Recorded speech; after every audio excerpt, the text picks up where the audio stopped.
YouTube, good morning. It's your boy James. What's going on? All right, so today, as the title mentions, we're going to talk about some books. So, book review time. These are books that I've read over the years and I find completely fascinating, interesting. So, if you've got a very complex mind, you like to learn about all the interesting things that are right in front of your face, but you just don't know about. These are some of the books that you should get down with. So, in no particular order, I just grabbed a whole bunch of books. And I'm just gonna give you guys a brief review. Get a pen and paper if you want to write these down. If people still do that.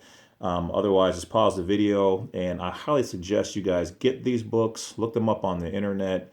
Um, Fascinating stuff. So I'm just going to go through them and give you the highlights on each book. There will definitely be other books to come. So this is just the first review of probably, I don't know, I got a lot of books, but a lot. But I'm only going to bring you the best ones. Not just the random ones that are kind of filler. Those are like fringe stuff. But let's get started. All right. Anyway. All right. My personal favorite, and this is going to kind of stand out, obviously, because I'm wearing a shirt. I didn't realize that till now. But the Tao of Jeet Kune Do. All right. Bruce Lee was one of the best martial artists in the entire world. At around 135 pounds and what, 5'6", 5'7", I think at his tallest. Um, Died when he was what, 32. This man overcame racism and poverty, and pulled himself up. Yes, he did have, his family was in the, traveling shows and whatnot. But he did get into a lot of trouble as a youth. And so he changed his life around and created an entire system.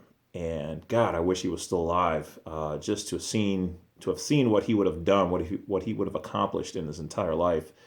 It's just amazing. Definitely one of my mentors growing up. I didn't really have a father figure around. So I kind of jumped into learning his books and styles and philosophies.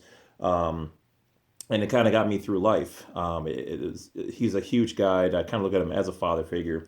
In his book, he teaches you a lot of things about life and dealing with other people and how to be fluid and like water. Be like water, my friend, is one of his sayings. How to be, just flexible with things, not only physical, but mental. Keep your mind open. Never limit yourself to one style.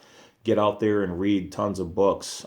He studied martial arts from um, Tai Chi to Wing Chun to ninjutsu to Kung Fu, Gung Fu, Shaolin. I mean, he studied it all. Boxing. I mean, he took all the best aspects of each one of those styles and compiled it into one art form. He was like, boxers, this is how they fight. This is how they, and he took every aspect of it, cut off the fluff that you didn't need. He took like their footwork and their stances and how to use your whole body for power.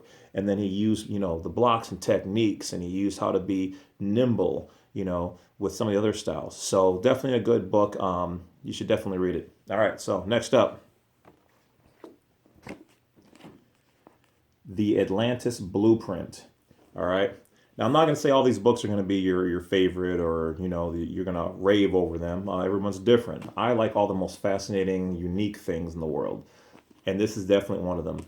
In the Atlantis Blueprint, they talk about all the interesting aspects of the pyramids, the information related to the Atlanteans and how they built things using sacred geometry and aligning the pyramids and other monuments with the stars.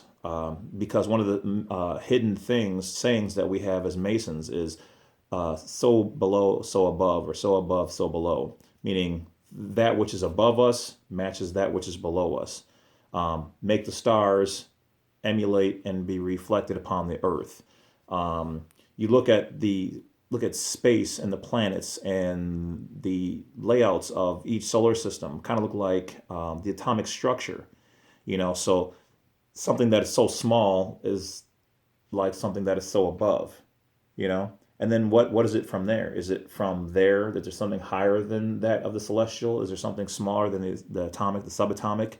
You know, those are some of the questions. Anyway, that book goes over a lot of fascinating things, monuments and items and things found that make a lot of connections that I don't see why they're not. Well, actually, I should say this. I know why they're not on normal TV academia. And shame on all you scientists out there who refuse to look at the facts and don't want to change the status quo, the system that's in place, teaching people a lot of this garbage stuff. I mean, for heaven's sakes, some of these books are still talking about Christopher Columbus discovered America. How could he have discovered America when Native Americans were already here for thousands of years? He didn't discover it. He might have, matter of fact, he didn't even land here. He landed south from the United States, or what we call the United States. Native America, the native indigenous land, the native people. Let's update. Let's get right. Stop spreading the BS. Let's get this shit going. All right, next book. Contract Law for Dummies. All right, you're probably thinking, I don't want to know anything about contracts and whatever. It's really boring and dry reading.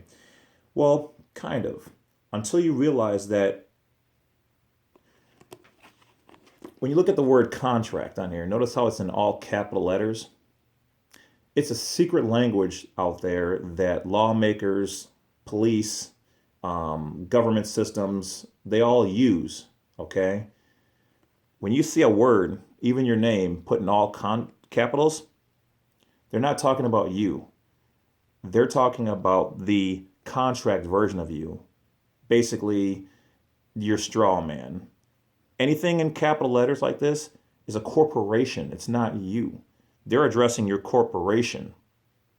Okay? The fictitious part of you. So when you go to trial or jail or whatever it is and they have your name written like this, you are agreeing by contract law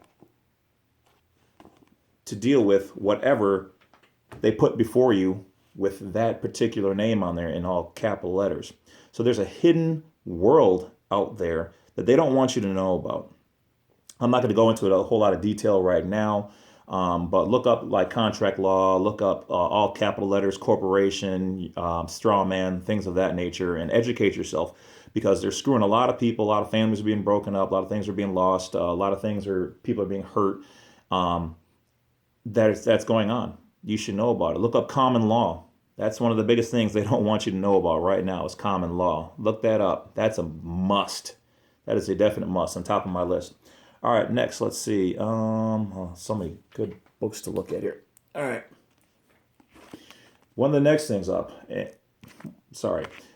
This book is called A Dweller on Two Planets. This is Atlantean related. For those people who look for a lot of information on Atlantis and don't know where to go or where to find some stuff, this was written by Philos. He was a man who lived back in the 1800s, and he actually believed he had a past life, and he kept having these flashes of memories and things of that nature. Was he one of us? We'll get into something like that later. But he talks about amazing amount of information about what he remembers verbatim about his life in Atlantis. All right. And he depicts it all here. Now, he's got another book. I didn't read that one yet. I heard that one was okay. I read some of it online. It didn't go into as much detail as this book. This was actually published after his death. And after his death, we came out with products that he mentions in this book. That's an impossibility. I'm not going to go into details about what it is. I want you to get the book or read it online for yourself. But he talks about an amazing amount of technology and devices, these like flying machines that we don't even have today, how they moved, how they operated, a lot of interesting stuff. So anyway, he talks about everything from gold to what the city looked like, to their technology, to what the people were like, what they look like, their educational systems, all that. So if you like anything Atlantis, get this book. It is well worth it to have it. Or else look it up online and read it. Next up, Turning the Hiram Key. This gives you a lot of information about what it's like to be a Mason, about what it was like for this guy who wanted to discover everything about the Masonic life, Masonic world, things he believed in, the laws, the rites, the rituals, all that just amazing amount of information. So if you're not sure you want to be a Mason, but you want to find out what it's all about before you get into it, this is definitely a good book. It gives you firsthand accounts of all the stuff. So, and that's by Robert Lomas. So, all right, next up. I bet you're starting to see a theme here. So I apologize, but bear with me. Or maybe you don't have to apologize. Maybe you're one of people like me who like to read the stuff. All right, so the Giza Plateau, or Giza Power Plant by Christopher Dunn. Christopher, if you ever see this, awesome. Thank you for writing these books. I think we're friends on Facebook. Awesome book. This talks about how he believes that the Giza Plateau, the pyramids themselves were a power plant that they produce power. Now I'm kind of going to jump ahead a little bit. Where is it? Where is it? Okay, there's another book. Anyway, I just had it, I thought. All right, I apologize. It's probably over there. Maybe I'll grab it. I wasn't going to do that one today, but we'll see. Anyway, I'll just give you the information. So between Christopher Dunn and another author, each one of them have their theories on it, but I think they're both right. They kind of point out how there's I should say anomalies. There's rooms in the pyramid that are the same dimensions of what we would make a microwave out of, 8.4 by 4.8, making a maser or a waveguide to emit microwave frequencies.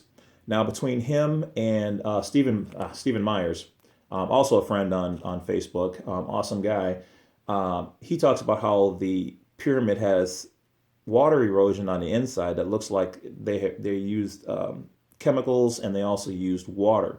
I think they're both right. I think that not only did they pump water with the pyramids, but that they also used it for power, for transmitting power and for powering their cities. Because there's lots of ancient depictions and carvings on the wall, hieroglyphs that show them using some type of technology that we're not exactly sure.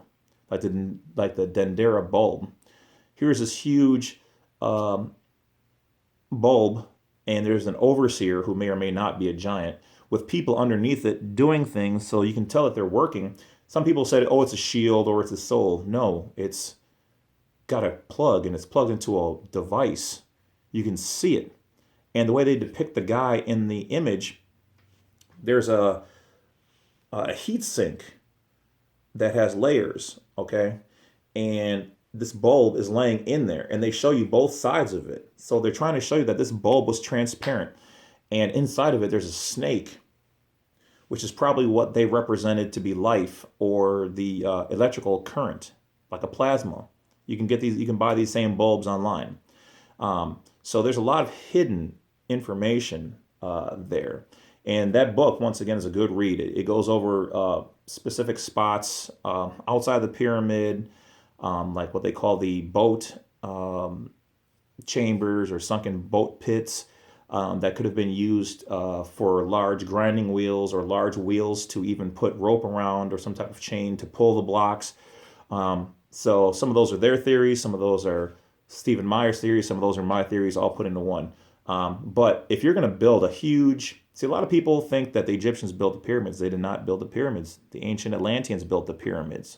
All the most deep information, if you guys would stop believing the hype of what they just spoon feed you and look into it. The Egyptians themselves talk about, the ancient ones. Now, the newer ones still trying to take credit for it.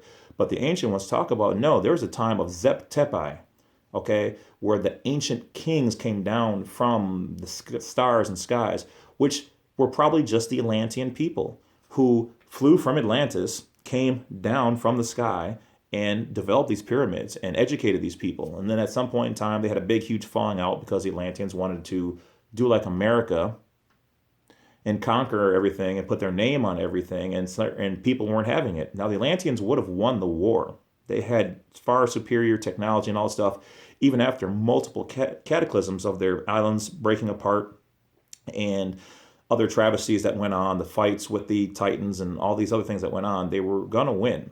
But when the Great Flood of 10 to 12,000 years ago happened to wipe them all out, the island sank. It went down. And Jacques Cousteau and National Geographic actually found, and in the military, the United States military actually found these ruins, not only in the center of the Atlantic Ocean, but off the coast of Cuba, the Bimini Stones, and the Gulf of Mexico. They found full intact pyramids, entire systems with obelisks still standing. Okay, so and there's also another pyramid off the, what is it, South Carolina, somewhere, Florida Key, somewhere over there, that a diver found years ago that had amazing technology that they still don't want to bring to light. So look all this stuff up, but you got to dig. If you don't dig for this stuff, they're not going to just give it to you. All right. So we're about halfway through here, and let's keep going. All right. So the next book up, for those people who like aliens and technology, The Day After Roswell by Colonel Philip J. Corso, retired at the time of this book. This he's a former Pentagon official with the U.S. government, proven, undeniable. Watch his videos online, shows his card, shows his rank, everything. 100% factual, people. Get this through your head. Factual. On his deathbed, he wrote this book as he's dying to be published after that. He talks about how he wasn't at Roswell the day the aliens crashed or any of that stuff. So he says it straight up. I didn't see it. That's why it's called The Day After Roswell. He's pulled into the office by the higher-ups and told, because of his abilities, his knowledge, his experience with what technology we had at that point in time, you are the foremost expert in the entire world to deal with what we're going to show you. He goes, okay, no problem. I've seen it all. I know how it's built, whatever. They send him down this corridor into a room to pull these files. These files contain descriptions and locations of where to find this technology. He goes and finds it. He's blown the away because he finds alien technology that he can't identify what these parts are.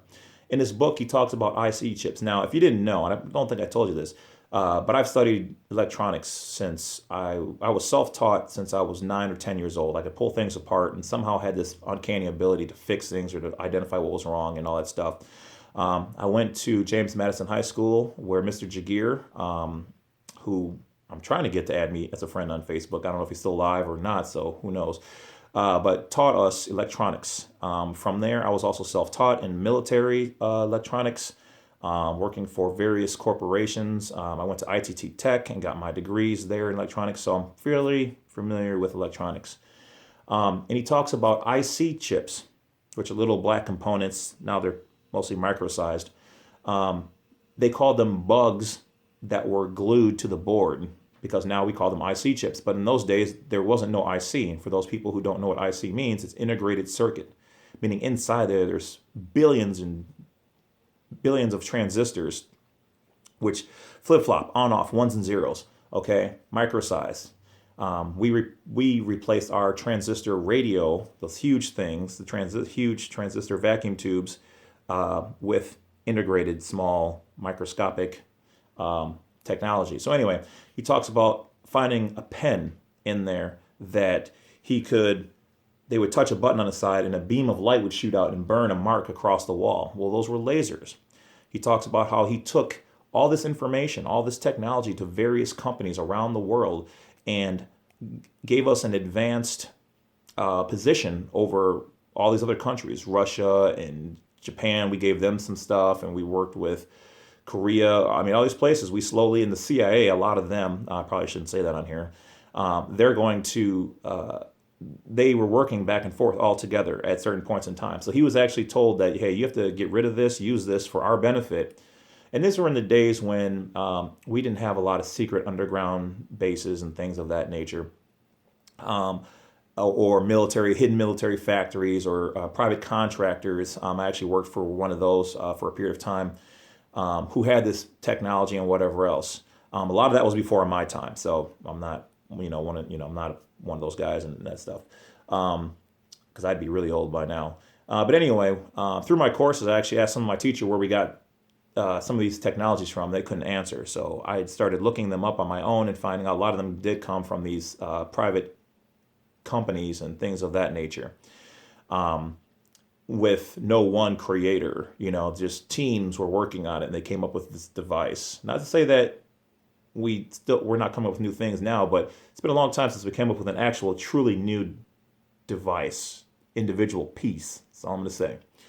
So anyway, in the book, he goes on to talk about how he took some of the cloth material that would break their machinery when they were trying to remove it from the alien bodies. And he did say he eventually did see some of the alien bodies, to DuPont, and they became it became known as Kevlar. He said it was soft, like what do they call in the books, Bethril or Ethereal, I think they call it in the ancient books, and then in the Hobbit stories and whatnot. So that's a good book if you want to have your mind blown. He talks about all that stuff. All this stuff is verifiable, so check it out. So once again, that's The Day After Roswell by Colonel Philip J. Corso. All right, next book, Who Built the Moon? Okay.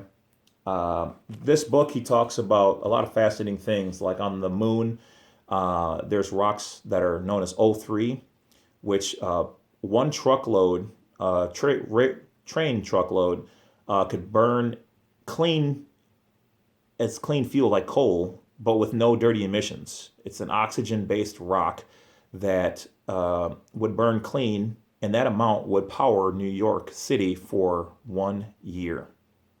Why aren't we on the moon mining this? Or are we on the moon doing things? Interesting. If you get some of the best footage you can off of the moon, and that's a whole big story on itself. I'd have to do a whole segment on the moon to really go into that. But let's just say this. The moon, when we crashed some of our rovers into the moon, and by rover I should say, like, I think it was a module it was, sorry. The moon rang like a bell for a period of time. They did it again, it rang longer for like a period of time. Basically showing the characteristics of it being hollow on the inside. And then there's talks about some astronauts saying that they've seen aliens on the moon. And these are astronauts, not even me. These are astronauts talking about that they've seen the vehicles on the moon, that we've got obelisks on the moon, that some of the craters are hollow. There's talk about, from the ancient ones, ancient Native Americans, the Hopi or the Cherokee, one of the two, talk about how there was times where the moon wasn't here, and that we had a 2-cycle harvest season where it would get cool, but it never got to be snow. And they said that after that point in time, when the moon came and the earth shook, that we had snowfall. Interesting things. So I think it's the Book of the Hopi or the Book of the Cherokee. Look that up. And also a good read. I don't think I have that book here. I had it at one point in time, I think. I don't know. That's what happens when you borrow books to other people. You never get them back. So that's how you know they're good. Next book up. Title 4 flag says Your Swag, the Sovereign Citizen's Handbook. Now, this is not necessarily the awesomest book, but it does get your feet wet in concerns to learning about how to become an American sovereign. A lot of people don't know right now that when you fill out your citizenship, or your parents fill out your citizenship, or when people apply for it, there's a citizen that's all capital letters, and then there's a citizen where it's a capital C. And then there's what they don't tell you have the option of saying is that you're an American sovereign, which you are. You were born here, and you have the right to not have to abide by a number of various laws and edicts and statutes and all this other stuff. Those are all set up by corporations. Okay? Those are all corporate things. Some of those aren't even actually laws. They're not real laws. They're actually statutes that they want you to follow. Like when you get a driver's license, you're basically agreeing to their statutes. That's why you have to pay speeding tickets and whatever else, because you said you agreed to it. But there's also a thing called traveling. You can be a traveler, which means you can drive your vehicle, get a special plate, and you don't have to abide. I mean, you still can't really speed, but they can't stick you with these statutes and things because you have the right to travel under common law. Okay, like Native Americans. When was the last time you heard of a Native American coming off the reservation and getting into trouble or whatever else because he's an American sovereign? He doesn't have to abide by our laws. Now he has to abide by the laws and rules of his I almost said plantation. That is so racist. What do they call them? Reservations, or the reserve, as they call them. So yeah, he has to abide by those, but out here it's a different law and world. So there's worlds within worlds, just so you guys know. But anyway, that book will get your feet wet and tell you a whole lot of information that you need to know to open your mind to various things. All right, next up. Here it is. This is the book I was talking about. Stephen Meyer. Stephen, thank you for being my friend on Facebook. And as you see, I told you I did buy your book. All right. Great book. In this book, Stephen Myers talks about how the pyramids resemble pumps and how they worked and how the native Egyptians talk about how they floated these blocks into place. And so the stories go, oh, the stones were floated into place because that's all that survived through the ancient times. Now, yes, I know I said the Atlanteans built the pyramids, but the Atlanteans built the original pyramids. There's evidence that shows that the casing stones from the original pyramids have been removed. And actually, I just watched a guy on YouTube who talked about some of those stones actually being used for the, I don't want to say sidewalk, but ground area around the pyramid. So there's proof that the original casing stones have been removed or fell off during maybe the floods or whatever else. And the Egyptians rebuilt the pyramids and rebuilt structures, a lot of it with the stones that they had. And so don't get me wrong, they did quarry stones and bring them there. And the ancient stories about them talk about how they were floated into place. Well, we're finding evidence that there were canals that used to go right up to the base of the pyramid.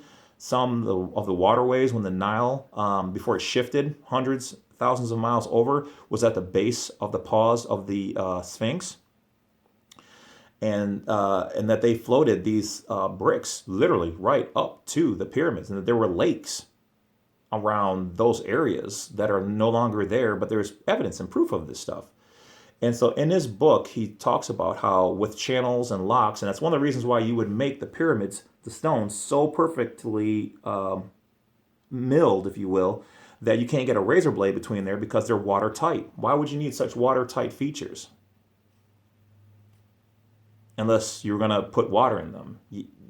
To do that is painstaking. And some of these stones are 1 ton, 5 ton, 10 ton, 50 ton. You start getting up to there and you're making them perfectly razor bladed, flat on the bottom where light can't get through.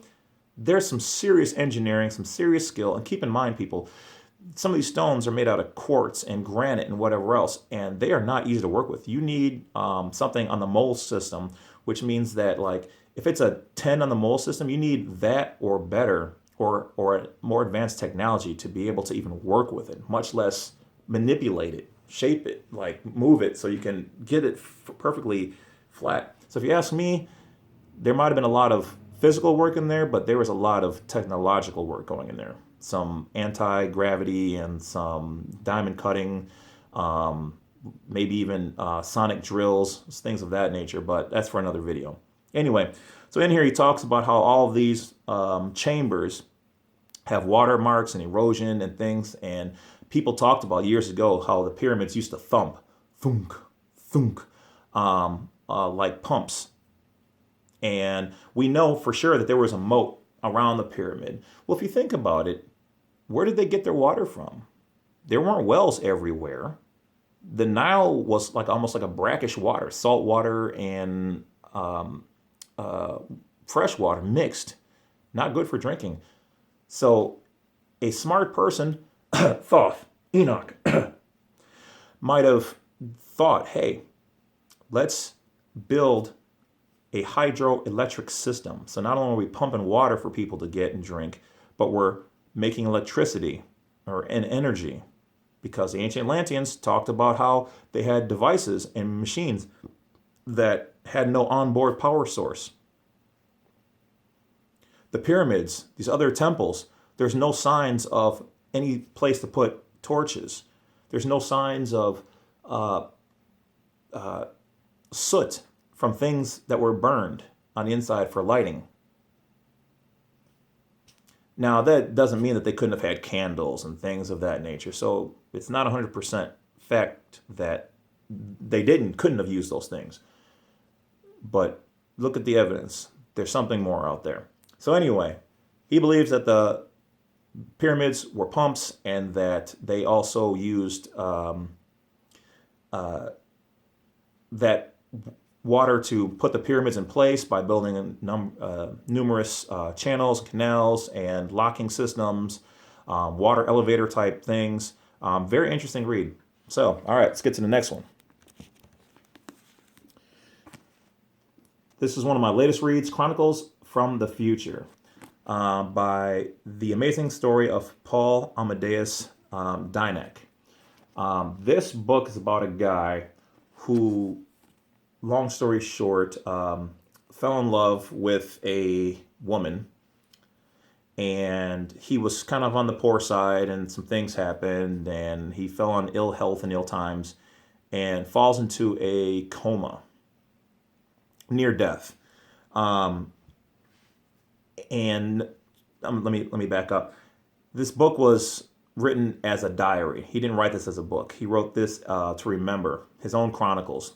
Years later, the story goes that some Masons over in like Greece, somewhere over there, Europe somewhere, had this information, and they kept it private for a number of years, and then eventually it got out and somebody published it. That's also in the book. I don't know. I can't validate that. That was way before my time. But anyway, so he fell in love with this woman, and as he falls into this coma, he feels like he's dying. So he sees like this tunnel is flashing through light, and when he wakes up in the body of another man in the future. So right now it's 2018. His soul, for those of us who know and understand this stuff, is energy, and energy can be anywhere, any point in time, in any place. But it went past where we are now to the future, into somebody's body. Isn't that amazing, just as a thought? So this person in the future was apparently in some kind of accident. I'll just give you this. All right. So this person was in some type of accident, which they kind of allude that it was like in a UFO type flying device, which all of them are automated, but somehow something screwed up. Okay. So this guy basically should have been dead or died. His soul went into this guy's body at the time of death.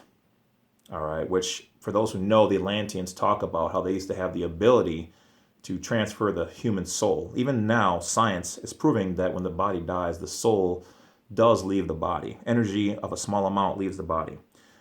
There's stories on some of my inside friends and channels that this is not new technology. Certain people in the GOV have this technology, and they're able to take the soul from one person and put it into the cloned body of that person and whatnot. But that's for another time. So they are amazed when this man wakes up and he's all messed up and his body is healing, and they're talking to him. And this takes place, I think, in like Italy or somewhere over in Europe, or what they call it then in the future. I'll let you read that to find out and whatnot. In some strange language he doesn't understand. So after a period of time, they finally find somebody who could speak his ancient Italian, I think it was in the book. I apologize. It's been a while since I read it. And they finally find somebody who can speak this old tongue that no one really even knows they don't use anymore. And he tells them, yeah, this is my name, blah, blah, blah. And they're like, no, this is your name. This is who you are. They're like, okay, there must have been more head trauma and damage than we believed and, really happened. But we're just glad you're alive.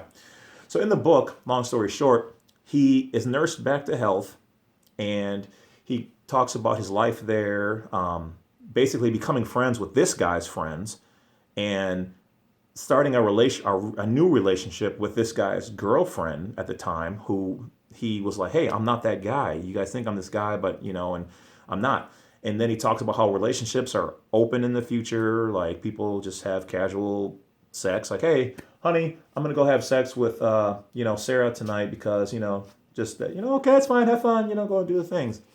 And how medicine and, has come a long way, and disease and stuff like that is almost non-existent. And there's not really a money system. It's a in like almost like an in-store credit system where like you work until you're like in your 20s or at the most 30s, and after that you've built up credit, and you can go and get all the stuff you want and retire and things of that nature. And they talk about how they've got these festivals to believing in the God like as a divine spirit, and festivals of like the sun and whatever else. So it sounds pretty nice compared to how things were and how things kind of even are now.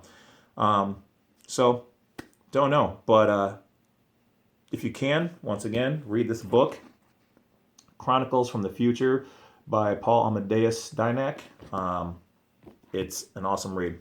Now, the last book might be a little controversial. Don't get me wrong, there's going to be more books, just not right now. I've already eaten up almost 40 minutes of your time. So a lot of people like this book, don't like this book, it's controversial, but I'm just going to give it to you as it is. All right. So this is the Holy Bible. And don't worry, I'm not going to preach religion because we don't do that. I don't do that. I'm esoteric, so I believe in energy. But anyway, as you see the lower G down there, this is a Masonic Bible. This is the Masonic Bible that you get after you become a Mason. It's just like all the other ones. It's got a little bit more information as I read in there. Let me dust it off because I haven't read it all. I haven't read it in a long time. But I know it's pretty sad because I use the digital version on my app, so I haven't physically had a paper book or haven't read this as a paper book in a while. I'm halfway through it on the digital version. I think it's called the Bible app or something like that. Anyway, it's very similar to the standard Bible everyone has. It just has a little bit more information, a little bit more detail. And what can I say about the Bible? It's a good read. A lot of the information in there I think is outdated, but here's the thing. It's a trestle board. It's a guideline. It's something that it's to remind you of these stories so that you live a better life. A lot of people will take it and bash you over the head with it, and God said this, Jesus said this, and la la la. Well, a lot of those things are true that they said in there. But if you also read the Bible, those were laws and edicts and stories that were relevant to those times. The times have changed, but you can still take a good message out of it. And that's how, if you do decide to read the Bible, you should look at it, is take the message, take the experience out of it and make it your own. I've seen some people who are just completely immoral who said they read the entire Bible. I don't believe them. But maybe it's true. Maybe they did. Maybe they got disenfranchised from it. I know as a kid, I didn't want to go to church. My sister and whatnot, they tried to raise me as apostolic. And then I met people who were Lutheran. I met people who were Catholic. I met people who were Buddhist and all this other stuff. So I learned to respect and understand all these different religions. And I'm a core person. I want to get down to the smallest particle of where all this came from. So when I read the book, and as I still read it, I read it as not as a religious thing, but as an educational thing. And even from there, I went further to who wrote it, who were these people, where did it come from, and what's the core basic, the building blocks. That's where I like to get. Where are the building blocks of this, Because then I can build something from there. And for me, I found that everything in this universe, life, breath, death, is based off of energy. Okay? And so for me, I kind of became esoteric or believe in the ethereal. That if God is real, he's an energy being. He has to be made out of pure energy. And if it was his energy, which cannot be destroyed, it can only be converted or changed, then literally everything in the universe was made from that energy being. All right. And Is this truly his word? I don't know. But I like to look at it like this. I try to live a good life the best way I can. I don't try to hurt anybody. I don't try to screw over anybody. Now, if you screw me over, yeah, I might turn the other cheek. But if you corner me, then by all means, I've got the right to defend myself and do what I need to do. But even in like martial arts, they teach us if you can walk away from a situation, walk away. But then sometimes you just feel like, man, they just need to be taught a lesson, But maybe that being, this is one of the things you learn from martial arts, and I learned from the Bible. Maybe there's other people out there who are more suited to teach that person that lesson. Now, if they don't give you a choice, I mean, you're right there, and it's you're surrounded, you're trapped, or whatever else. They won't let you go. Hey, give them hell. But if you can, you should try to walk away. Now, I'm not saying you're going to do that 100% of the time, and sometimes I'm just saying a person deserves it. But think of the ramifications of the situation that could happen from you. Retaliation again from that person, or the law, or fines, all the above. Your loved ones, whatever else it is. So it's not just you. You have to outthink your opponent. That's why I learned to play chess and other games like that. You should always outthink your opponent. Outthink the situation. Excuse me. So anyway, to finish up with the Bible, it's a good read, but there's a lot of stories and things in there that, and here's one of the biggest things that gets me is a lot of people talk about like Jesus and God is against people who are like, and I was told this. I dated this girl once, and a priest said, "Oh well, God's against black people dating, people who are white."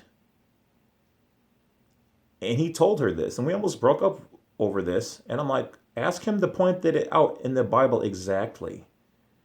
Find the exact page and ask him, how is that relevant to today? Because I know what he's talking about.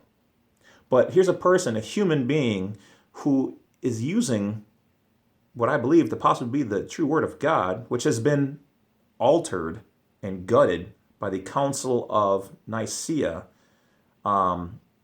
by King James years ago. So we don't even have the full book, and even that's not the original version, because it's been translated. A lot of things are lost in translation.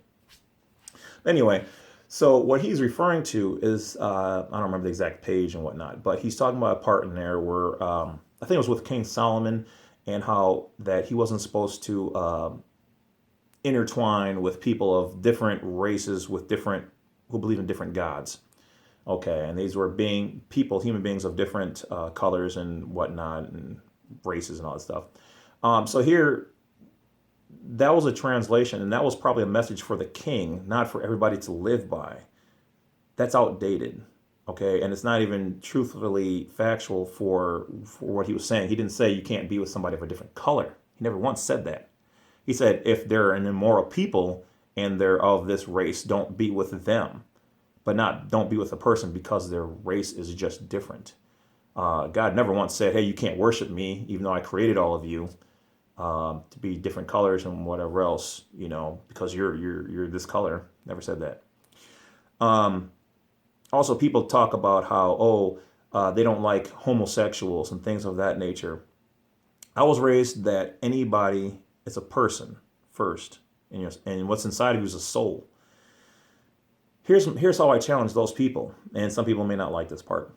Find the exact spot in the Bible where it says that. Now, okay, before you go getting all uproar, bringing out your Bibles and sending me passages and stuff, I know that there are parts in there that it says, God doesn't like sodomy, and the whole thing with Sodom and Gomorrah and whatnot. I know I've read those passages and things, so I get it.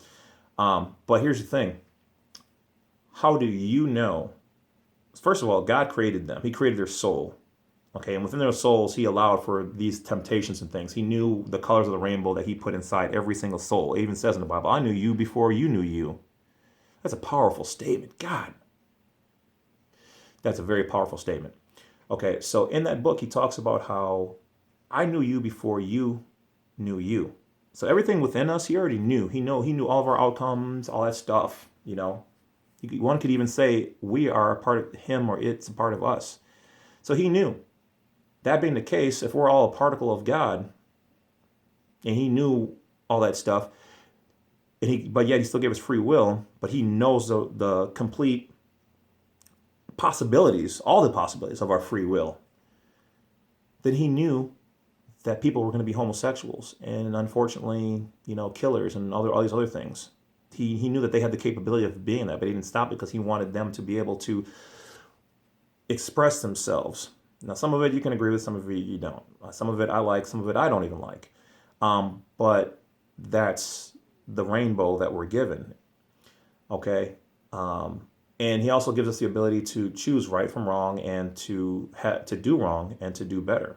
Okay. So in the book, at the end of the day, that's what a lot of it's about, is learn from other people who have screwed up and whatever else. Now, the challenging part is, how do you know that he didn't place people of that particular sexual orientation or other things to see how you would treat or judge them? Because it also says, judge not lest ye be judged. So when you're looking at somebody's lifestyle and the words and edicts of the Bible, it's a fine line you have to walk in your life, and knowing that you have not been a perfect person and that these other people have not been are maybe not perfect, or maybe that the situations you weren't supposed to judge them, Now, when it comes to somebody like a murderer or like a pedophile, and it's proven 100% they did that, I'm all for the death penalty, straight up. I do think life is beautiful, and people who get caught like smoking weed or whatever else, I don't think that they should be locked up and penalized for that, or you're going to go to hell because of that stuff. Drugs, if you're not hurting anybody, do what you want to do. What is the old expression? If it's